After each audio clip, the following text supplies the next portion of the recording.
É bem provável que os dilemas que mais pesam sobre nós não sejam os grandes enigmas da existência, como o início do universo, o que existia antes do tempo, ou se estamos sozinhos no cosmos. Esses temas, embora fascinantes, acabam ficando em segundo plano. E não por falta de relevância, mas porque a maior parte de nós está atolada nas urgências cotidianas. Boletos vencendo, desejos insaciáveis, inseguranças que nos assombram e angústias do coração que insistem em ficar. A verdade é que poucos imaginam que a filosofia possa oferecer respostas úteis para essas inquietações tão humanas. Isso porque, ao longo do tempo, ela foi se distanciando das dores reais da vida, mergulhando em debates abstratos e muitas vezes inacessíveis. No entanto, o estoicismo faz justamente o contrário. Ele se volta para a realidade prática, para o viver diário, para o ser humano comum. Sêneca escreveu que há erros cometidos tanto por mestres quanto por discípulos. Os primeiros ensinam a argumentar, mas não a viver. Os segundos procuram melhorar sua esperteza, e não a alma. Assim, o que era para ser uma busca por sabedoria virou um jogo de palavras. A filosofia, então, deixou de ser o caminho para uma vida melhor e passou a ser apenas uma disputa de retórica. Mas se existe uma linha filosófica que jamais abandonou seu compromisso com a vida prática, essa é o estoicismo. Uma escola que, há mais de 2000 anos, oferece lições válidas tanto para um imperador quanto para um escravo. Isso mesmo, Marco Aurélio, o homem mais poderoso de Roma, e Epicteto, um homem que viveu parte da vida como escravo e foi aleijado por seu dono, são dois dos maiores nomes dessa corrente. E entre eles encontramos Sêneca, pensador, político e conselheiro de imperadores, que também enfrentou o exílio e mais tarde foi condenado à morte.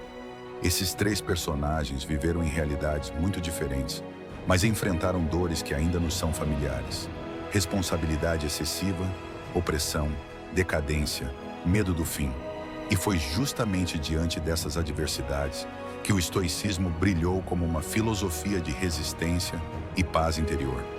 Epicteto deixou claro: não importa o que acontece com você, mas como você reage ao que acontece. Uma das ideias centrais do estoicismo é a distinção entre o que está sob nosso controle e o que está fora dele. O mundo externo, as opiniões alheias, os eventos inesperados, as crises financeiras ou de saúde, está além do nosso alcance. Já o mundo interno, nossos pensamentos, emoções e reações, é o território onde temos domínio total.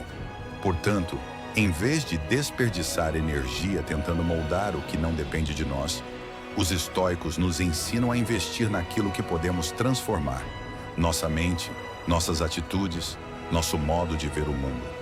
Marco Aurélio escreveu: a felicidade da sua vida depende da qualidade dos seus pensamentos. E esse ensinamento ganha ainda mais profundidade quando lembramos que ele escrevia para si mesmo, como um diário de autodesenvolvimento, sem intenção de publicação. Quando Marco Aurélio nos aconselha a não perder tempo debatendo sobre o que seria um homem bom, e sim a ser um, ele estava cobrando de si mesmo, e por tabela, nos chamando à responsabilidade. Um imperador que poderia se deixar corromper pelo poder, mas que escolheu ser justo, íntegro e humilde. Ele entendeu que uma vida plena não requer riqueza nem status, e sim uma mente serena. Muito pouco é necessário para uma vida feliz. Está tudo dentro de você, em sua forma de pensar. Essa é a essência do estoicismo. Viver bem é uma questão de perspectiva. Sêneca também reforça essa ideia ao dizer que só percebemos o quão desnecessárias são certas coisas depois que conseguimos viver sem elas. Quantas vezes consumimos, acumulamos ou desejamos coisas não por necessidade, mas por hábito ou influência externa? Em uma era dominada pelo consumo, essas palavras parecem ter sido escritas ontem. O minimalismo, que hoje se populariza como estilo de vida, ecoa esse mesmo princípio. Menos é mais, e a felicidade não depende de acúmulo. Os estoicos já nos alertavam para isso há séculos, e mesmo com tão pouco à disposição, chegaram às mesmas conclusões que estamos redescobrindo agora. Nossa obsessão por mudar o mundo externo como forma de alcançar bem-estar é uma ilusão. Os estoicos afirmavam: mude a si mesmo.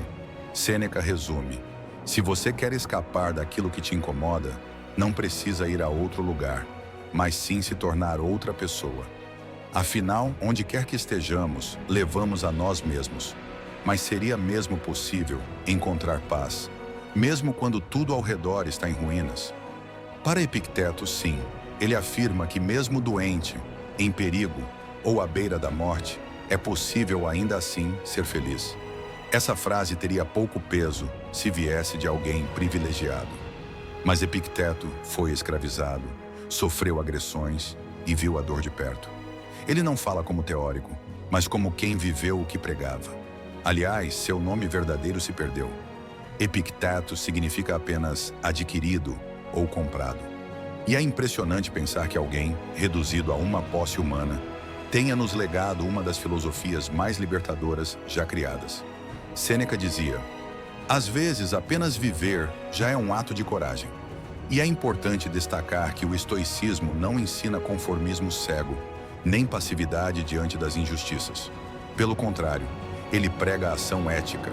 Sêneca, por exemplo, defendia um tratamento mais humano para os escravos, e Marco Aurélio governou Roma em meio a guerras e epidemias, tomando decisões fundamentais em tempos difíceis. Para eles, a verdadeira mudança começa no indivíduo.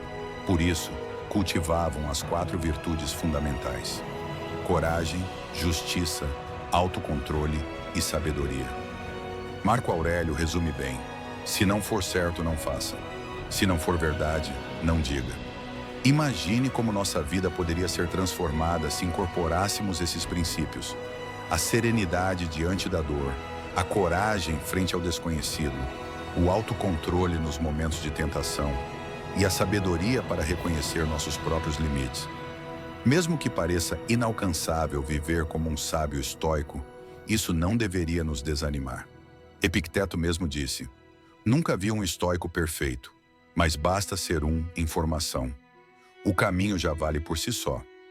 Sêneca nos lembra que a maior parte de os nossos sofrimentos vem da imaginação, não da realidade. E Marco Aurélio completa com um ensinamento poderoso: escolha não ser atingido e você não terá sido. Um antídoto direto contra o vitimismo. O estoicismo é uma filosofia milenar que permanece jovem. Seus ensinamentos são vivos, atuais e universais. Embora tenha características próprias, tem muitos pontos em comum com o budismo e pode ter influenciado até o cristianismo, como indicam cartas trocadas entre Sêneca e o apóstolo Paulo. Para finalizar, deixo você com a definição mais precisa de Epicteto: a filosofia não se ocupa de garantir coisas externas ao homem. Isso está além do seu propósito. Assim como o material do carpinteiro é a madeira e o do escultor é o bronze, o material da arte de viver é a própria vida de cada um. Muito obrigado por ter assistido até aqui. Se esse conteúdo tocou você de alguma forma, considere apoiar esse trabalho. E claro, curta o vídeo, compartilhe com alguém que possa se beneficiar, se inscreva no canal e ative o sininho para receber as notificações. Vem muito mais por aí.